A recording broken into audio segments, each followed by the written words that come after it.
আমাদের মুরগির কিন্তু ঝুরানি আসছে, মানে রোগ আসছে, মানে ব্যারাম আইছে আর কি। কিন্তু মুরগি সবগুলা এখন মানে প্রথমটা এটাই হচ্ছে প্রথম মুরগি। আর বাকিগুলার কি হয় জানি না। আর আমাদের মুরগির জন্য বেশি বেশি দোয়া করবেন। মুরগিগুলা যদি থাকে, বংশ বিস্তার না হইলে কেমনি কি করা যাবে বলেন। যে হারে ব্যারাম আইছে, মানে গ্রামের বাড়ির কোনো মুরগি নেই, সব সাফ হয়ে গেছে, সব পরিষ্কার হয়ে গেছে। এদিকে আমি রান্না বসাই দিছি, এদিকে রান্না বসাইছি বেগুন ভাজা, আর ওই যে মুরগি জবাই করছে ওটা রান্না হবে।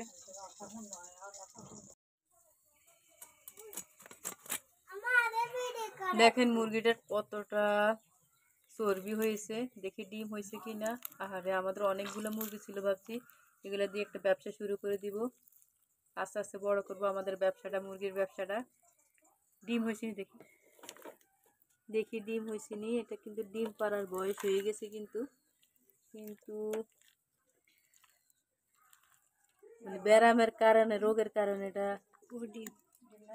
না, ডিম নাই। ডিম পারলো এটা 2-3 মাস পরে পারতো। আর এদিকে পালাক কি করতেছে, পালাক কেক বানাচ্ছে পালাক। আর এদিকে আমার বেগুন ভাজা হয়ে গেছে, এখন ঠান্ডা ভাত দিয়ে খাওয়া হবে।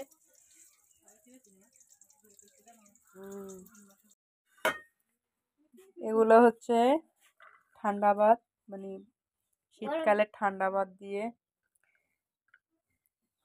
বেগুন ভাজা দিয়ে খুবই মজা লাগে আসলে। আমি আর ফালাক এখন খাবো। বেগুন ভাজা হচ্ছে চুলার কাছে বসে বসে খাবো। আসো ভাত খাইতে আসো। চুলার কাছে বসে আসলে ঠান্ডা ভাত খাইতে কি যে শান্তি লাগে। এদিকে বেগুন ভাজা হয়ে গেছে আমার।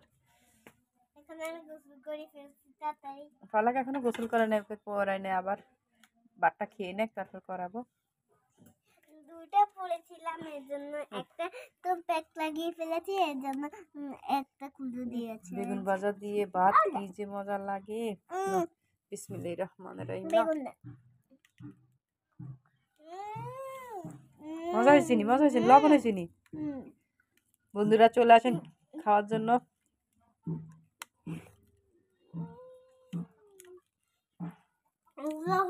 মোটা বেগুন।